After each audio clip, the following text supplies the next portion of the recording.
我是小月。刚刚看果果写完作业，你把这玩这么乱，把这个挪回去。刚才在这玩了一会儿，把家里折腾的好乱呀，还要收拾。果果最近有点咳嗽，也不知道他是什么原因的，去药店买了点药，但是吃完一盒药感觉效果不明显。我跟大伟决定周六的时候带他去医院看看。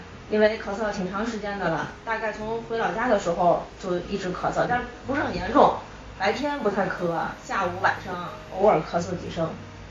你这嗓子痒呀还是怎么了？咱们这周末不上幼儿园了，去医院看看好不好？我好长时间都好不了，被搞怪了。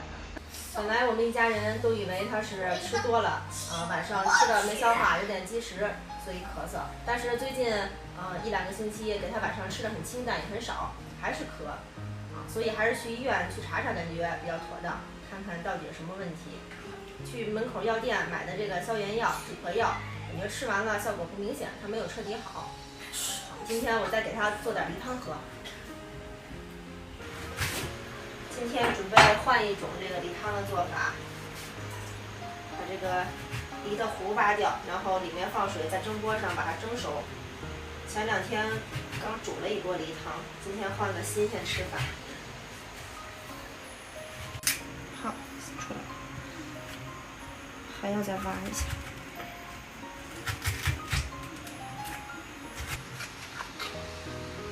好了，基本挖干净了。忘了哪个盖子是哪个盖子了，可能要搞混了。先把这个里面装上纯净水，然后放几颗枸杞。我可能搞混这3个梨的盖子了，不过只要能盖上就行。这个是对的。这2个要换一下。哦，对。就感觉刚才忘了什么事儿，忘了放冰糖了。你也不知道刚才给我提个醒。我也忘了。补放一下冰糖。现在已经熟了，看看怎么样。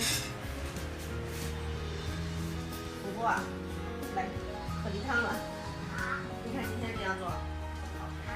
这样做啊？对呀，我给你放了很多冰糖，肯定特别甜。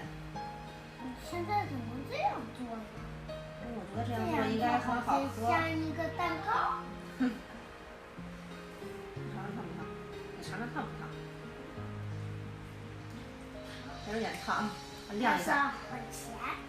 很甜，有点烫，晾几分钟再吃。你把这个枕头这样围一圈干什么？因为这是我的储藏室呀，全部都有我最爱玩的玩具。但是你这样，咱们沙发看起来很乱，等一下你再放回去，行不行？好。你在自己玩过家家呢。还能在这里睡觉。看看5岁多的小孩玩的幼稚不幼稚，在这儿搭一个小房子玩过家家呢，特别乱搞的。现在已经不烫了。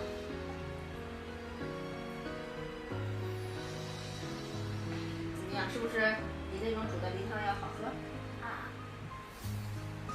再吃一块梨肉。